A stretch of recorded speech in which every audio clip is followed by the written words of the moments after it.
Hi, this is Dave Collins, lead singer and frontman for Play Money. Let's go to Amsterdam and leave it all behind. Let's go to Amsterdam and dance under the lights. Let's go to Amsterdam, 'cause girl, you look so fine. I'm here in Tony Corelli's studio, the Deep End Studio, to interview Bud Becker, the legend.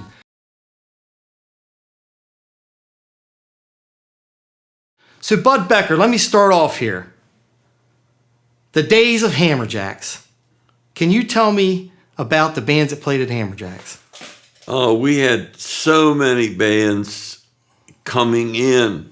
Once, to be very candid with you, once I took over the booking, and that was in '88, talking to Louis, we were becoming so strong that they were trying, Cellar Door, which was the competition with the Bayou, were trying to shut us out with talent.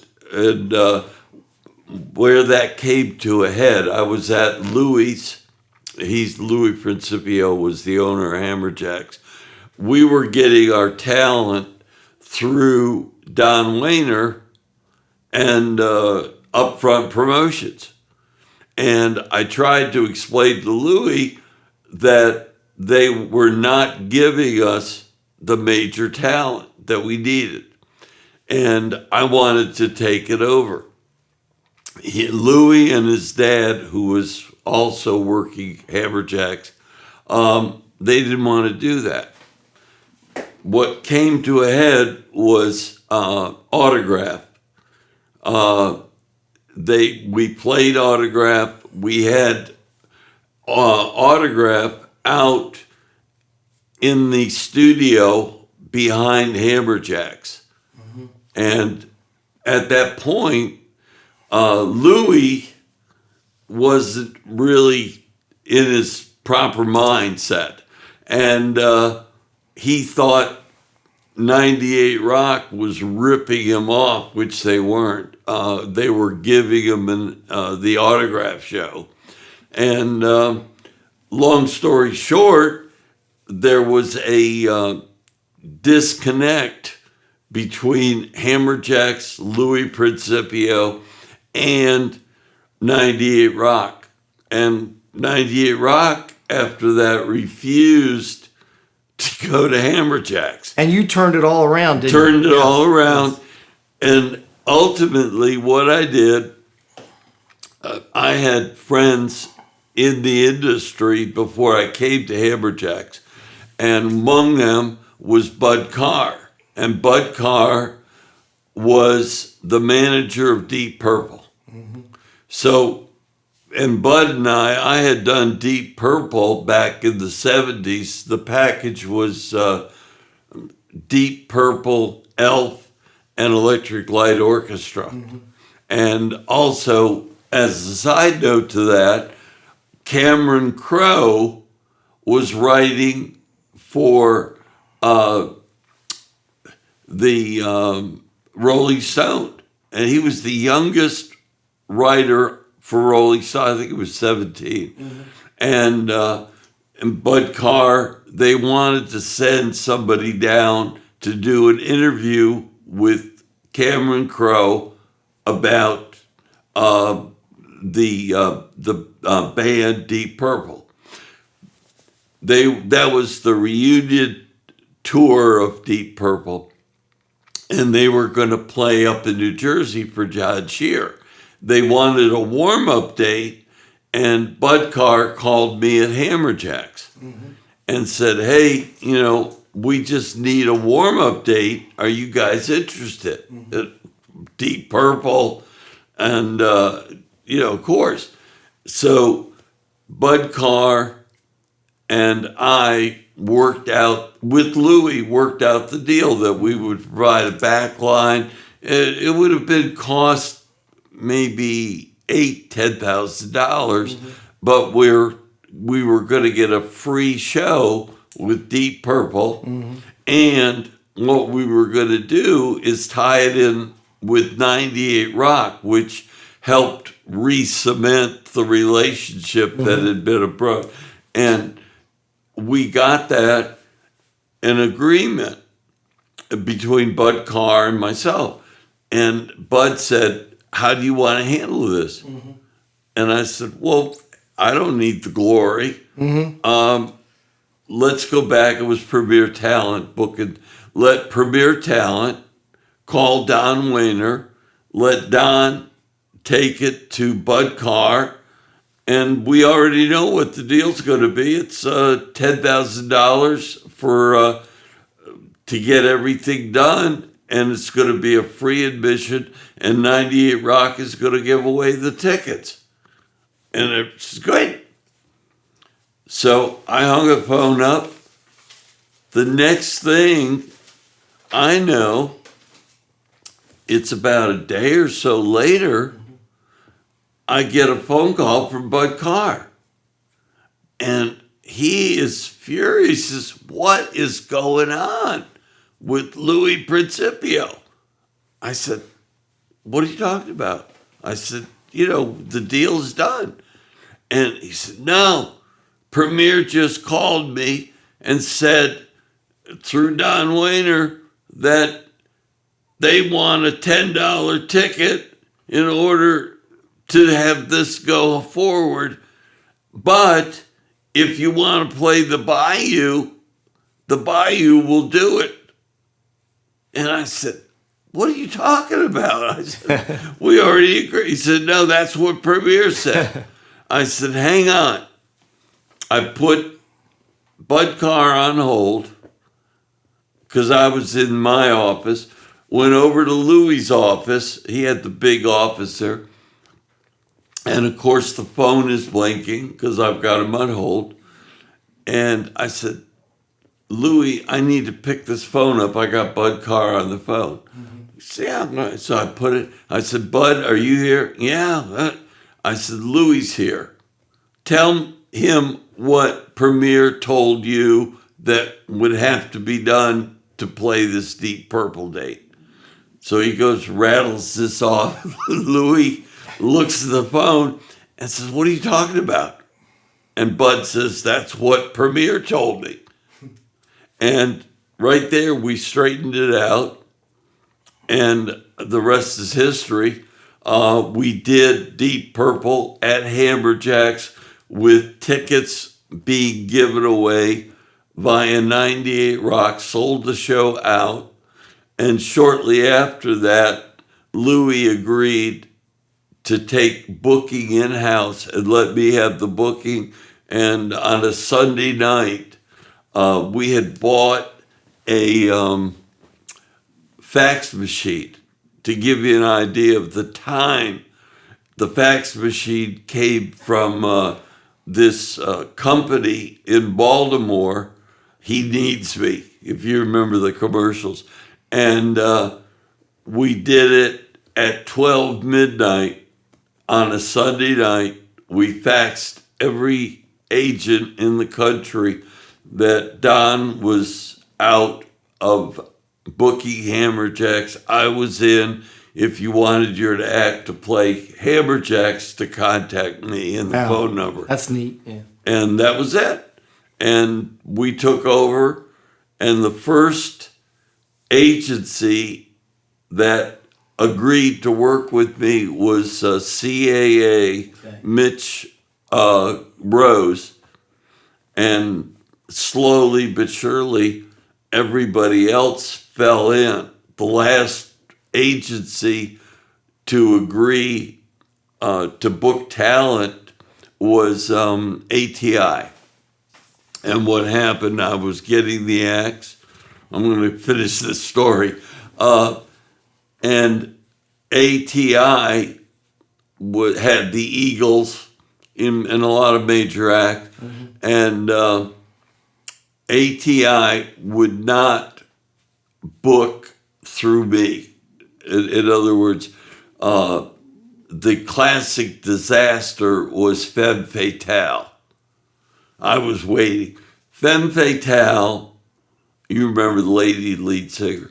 Femme Fatale was there they wouldn't take my calls via cellar door, and of course not. So Femme Fatale went down to the sandbar. Don put him down at the sandbar so I couldn't get him.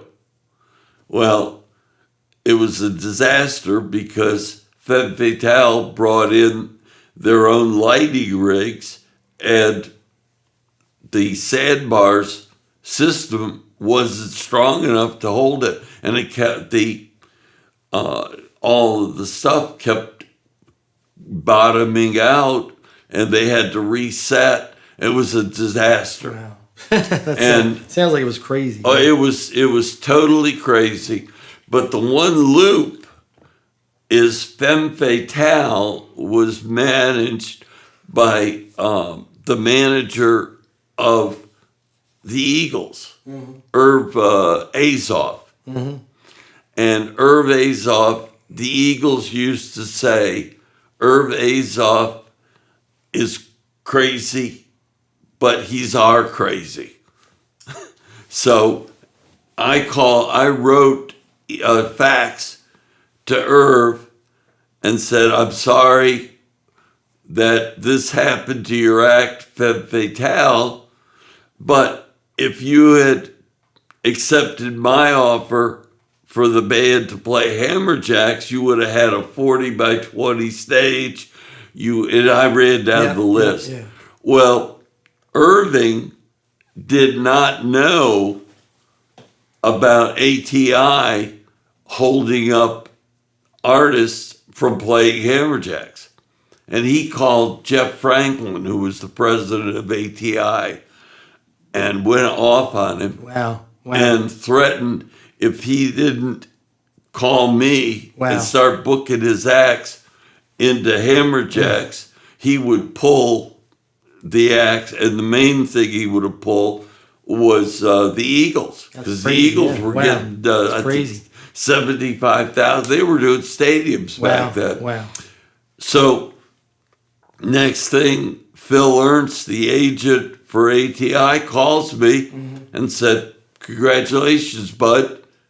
You're now an ATI band. Wow. And that's was great. It. Yeah. Let's talk about some of the bands at Hammerjacks. Yep. And you booked all the bands, so you knew what they made. Let's talk about, these are some original tickets that you signed for me of Poison, who opened up for the Kicks several times. Tell me how much Poison, when they played for Kicks, how much Poison got paid, how much the Kicks got paid, and tell me, Poison, that was, I knew, first off, you have to go back. I knew Poison from when they were back they were Paris, back in, I think, Harrisburg. Yeah, they were up in the Harrisburg. Yeah. All right. And they Poison, and what happened, they moved to California, and they were trying to make it in LA. Yeah.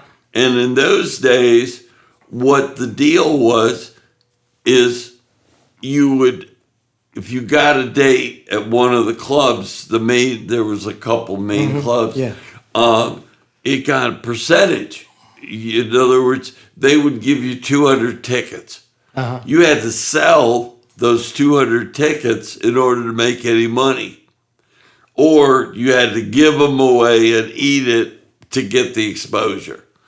Anyway, then I found out, I stayed in touch with them after they moved to LA and they became Poison. And Bobby Dahl was, he used to, when he played Coast to Coast, they used to come over to my townhouse and sit around and talk. They were still Paris. They moved to California. I kept in touch. New Year's Eve, I think it was 89, I put them as the opening act for Kicks. Paid them $500. And that was the start of Poison. They later, you got the passes. we had Jill DeVille was like one of the top barmaids at Hammerjacks. Yeah. And there's what she... And here were the barmaids here. Yeah. Remember that? Yeah. There you go. They're barmaids. There you But go. Yep. what is really is we had Poison. There you go. That's all the different stuff. But to start with Poison, it was $500 opening for Kicks. Kicks was sold out. Yep. Kicks in '89, we had a deal. They did 3 days at Christmas. Then they did Patriot Center. Then they did New Year's Eve. But didn't you say they got paid like $25,000? $25,000 to get they got Kicks? $25,000 per date. So in other words, they walked in for Christmas. There was 3 dates, $75,000. Yeah. They did New Year's Eve, $25,000. They did Patriot Center as the headliner, $25,000. Plus they had an overage if they got certain points. How many gigs did Poison do? Did they do one? How many gigs for Kicks? They did one. And it was just $500. It wasn't $500 New Year's Eve. Wow, okay. Now, but the Poison story, so that was over. That's crazy. And then Kicks got 100. It was 125,000, and New Year's Day they drove back to Hagerstown. And they were the biggest group that played at Hammerjack. Kicks weren't they? Yeah. I mean, overall Kicks. Yeah. I mean, you had Child's Play. You had, Yeah, I had Mannequin, Child's Play locally, regionally, but Pantera. Yeah, I remember. Pantera. Yep. There was national, and then we had Slaughter. There's a roster of bands, but nobody, to my knowledge, to this day at Hammerjacks is bigger than Kicks. Yeah. I mean, but all the other bands used to come out and hang out at Hammerjacks. All the big, like Ozzy's band, all the members would come and just jam on stage. And after they played their concerts, they would come to Hammerjacks and all party. Oh yeah, I had one night with Motley Crue. They were playing, were sidestepping. Motley Crue were playing Cap Center. And they finished at Cap Center. Yeah. Had the limo, they had a limo driver take them to Hammerjacks. Yeah. So they went from Cap Center to Hammerjacks. We were waiting at the back door. The party didn't stop. Yeah. in through the back door, and the whole band was there, and then they shut down. And I think it's like close to 2:00, and they had to usher everybody, the band members, out to the car. And I remember Tom Perry, I think, telling us about this. Tommy Lee came back in to find Louis to thank him for the hospitality. We got him out. Nice. Wow. But then before Tommy they all took off, Tommy came back in, found Louis. I don't know. Yeah, that was cool of them. Yeah, that was cool. And they were very, very nice. Yeah. And the other side was with Poison. Like I said to you, we did the first date, $500. Now they became huge, what the Cat Drag did, all that stuff. And they were in Norfolk, and Jill DeVille they were close. And Jill was with the band down in Norfolk, and they were talking about Hammerjacks. And by this time, this is a band that's doing stadiums. It's Poison, huge. And they said, man, we'd like to go back and play Hammerjacks. And this is the band and Jill DeVille in Norfolk. And Jill says, wait a minute, let me call Bud. So she calls me and gets on the phone and says, hey, I'm in Norfolk. I'm with Poison. They want to come back. play Hammerjacks. What do you think? I said, what do you want to do? And with Jill, we put together what you got on that That's pass. incredible. That's incredible. Yeah. And yeah. I always give credit to Jill. And you said right here, don't believe the rumors. Hammerjacks is here to stay. But don't you have right? Well, that's another thing. Where's the? Don't you have a pass? A poison pass? These passes here. And the original, the copy. There you go. Now, now, yes, you've got poison. That's a free admission, right? That's when they were huge. Wow. And this conversation, and we agreed that's the way we were going to do it. We'd pay for the stuff, and the band came in to play free, and they did. And we had a super night. Wow. Yeah. That's pretty neat. And that's how it came about. But those were the old days when you could get people to do stuff for free. They had poison. And we used to do backstage parties for different bands. We used to, it was like the third bar upstairs. Yeah. We used the private bar. And you had all kinds of food, didn't you? Well, we would have special, like Sam Kennison. Sam had a show with a thing that he had a TV program, and we had a Sam Kennison with Channel 45 party up in the third floor thing. And we did Kicks. We did the Poison, you see, all sorts of bands, Slaughter, and I forget, there was so many bands that went through. And the big thing was, once we got established, everybody wanted to play Hammerjacks. Didn't you make up all the slogans at 98 Rock? You made up a bunch of. What were those slogans you made? Oh, well, the best. Well, the slogan was "More than a nightclub, it's an attitude." Hammerjacks rules the street. Yes. And that's what was on the front of here. Hammerjacks rules the street. Yeah. Because Hammerjacks was it. They were the top club anywhere. Well, in Baltimore. Here's the thing about, it's one of my favorite rock and roll stories about Hammerjacks.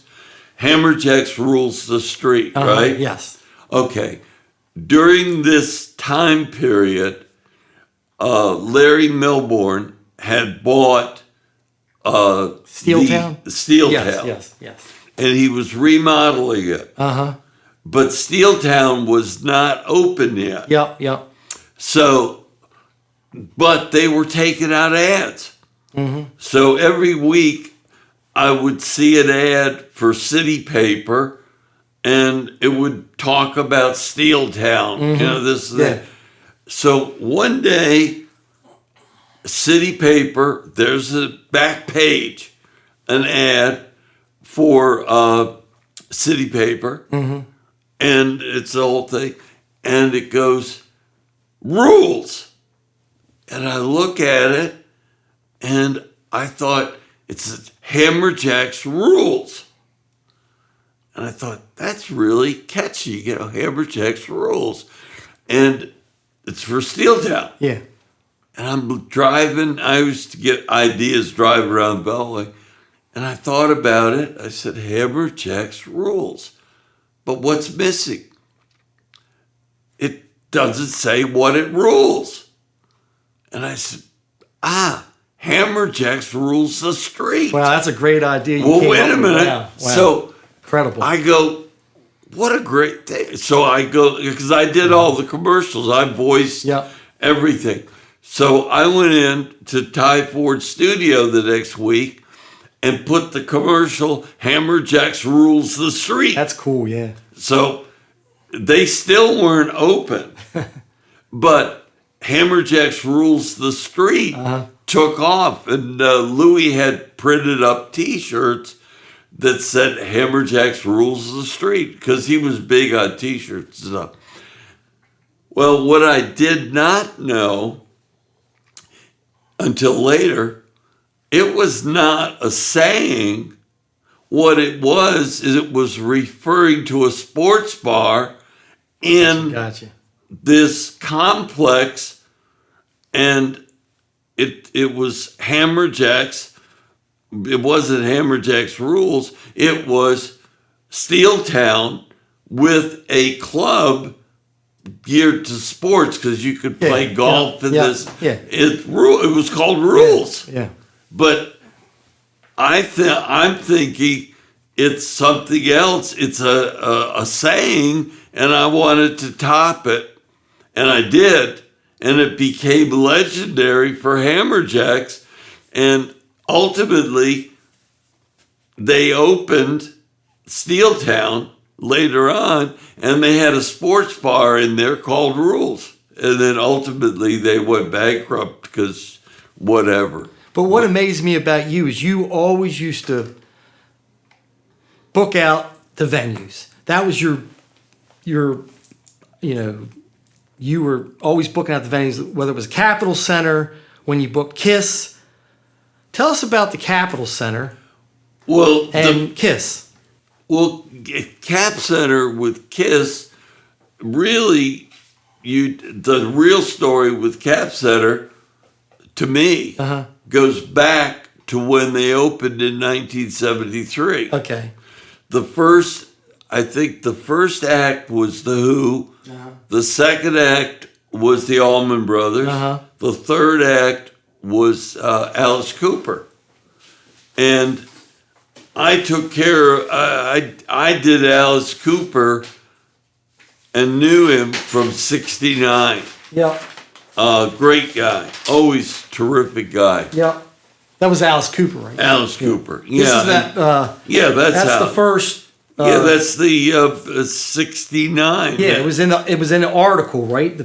Was it a magazine or paper? It was in. It was the first picture. Of Alice it was Cooper? the promo pictures because we had that one, and then we had the band, and the whole Alice Cooper thing. Let me stay with because I'll get sidetracked. Yeah. Cap Center, Yes. Alice Cooper. Yes. Okay. Yes. First, what I say is The Who. Second, Allman Brothers. Yep. Third is the Alice Cooper. Yeah. Now, when I got there with Alice, they had already done the first two acts. Now, if you were at Cap Center Yes. through when they started and opened, the big deal about Cap Center was they had a video in the center. You go into the Cap Center, and in the center was a thing which had all the video screens. I remember this story. This is a good story. This is the best. This is my. This is great. I love this story. Yeah. So what happened was they had video, and the guy that was running things was Doc from the Cap Center. So the first show, the second show, they had the video screens, and they had the cameras all the way in the back corner. So they were shooting the show from the back corner, and it would be up on the screen. But it was like cameras you might have all the way in the back. And I get there, and where the cameras were is in the pit. So I get there, they're starting to set up on the afternoon for Alice. And of course, I had to be there. I was producing the show for the promoter and Alice. And I come out, they were loading in amp lines and this and that. And I see the camera down in the pit. Or no, they weren't in the pit. I'm sorry. I got ahead of myself. I see the cameras, there's the pit, and the camera's all the way in the back. Yeah, that's what I remember. There you go. Yes, you got it. So I look at it, and I get this guy, Doc, and we look, and I said, why are the cameras all the way in the back? And he says, well, isn't that where we're supposed to be? I said, no. I said, and Alice was really big on video and showmanship. I mean, he had later on, well, no, it was before that, he had the snake. In 1971, we did Utica, and we had Eva Marie, his snake. In a bag. That's funny. So Eva he was Marie. always His snake was named Eva Marie. Marie after That's funny. the movie On the That's Waterfront. funny. That's funny. If you see the movie On the Waterfront, Eva Marie was with Marlon Brando. It was On Wow. the Waterfront, Wow. Marlon Brando, Wow. and the woman on that was a long time ago. Yeah, was that's a long- Eva yeah. Marie, but Alice loved it and named the snake Eva Marie. So, and then actually the cops in Utica, that's another whole thing. They were searching backstage for, I guess, drugs. You know, we did Budweiser, and they picked up a satchel that Eva Marie was sleeping That's funny. in. That's funny. Freaked out. That's funny. That's yeah, hilarious. that happened. But anyway, my big story, I said, no. I said, move those cameras down into the pit. Yeah, yeah. And this guy said, you sure? I said, I'm positive Alice would want it that way. And we did. So we moved the cameras into the pit with the camera, and that was the original Alice Cooper with the And five guys. he had a lot of effects with the guillotine and all that. Yeah, exactly. He did the guillotine. Yeah. He did the Straight hanging. jacket, yep. Well, the first one was the electric chair. Mm-hmm. He had the electric chair. Then he had the rope and the opened the floor Yep. up, and then he had the guillotine, and they were all intermixed. And then we did in '71. We did the Christmas show, and we had the show. He had the guy played Santa Claus, and Alice beat up Santa Claus. That's funny. That's hilarious. And then he had a giant toothbrush. That's hilarious. Oh yeah, they had all sorts of. But my claim to fame with all the stuff with Alice and Cap Center was if I was the one that moved the camera into the pit, and after I left, that's where it stayed. Wow. And if anyone would question it, Doc would say, hey, that's where it's supposed to be. And, Alice Cooper, that's where he sets. And they wouldn't argue. But, by a few years of Cap Center, it was foregone that the cameras would be in the pit and then they would show on the screen. Wow. And actually, it was far enough along that eventually groups would get with the video people to buy the videos. Wow. Because we had great sound and video. Because we had mics in there. We get a feed off the. So that was like the beginning of selling videos. Wow. Well, it was the very beginning of video. Wow. Because prior to Cap Center putting in the video, and actually they put the video system in for sports. Mm-hmm.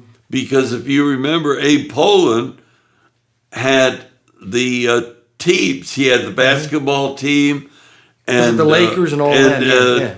And I forgot, but that's what the screen was for, so they could show the sports and people could see. And then, it actually in '73 it started with the groups, and then it became really important for the groups, and they would buy those videos. And now it's what it is today. It's video.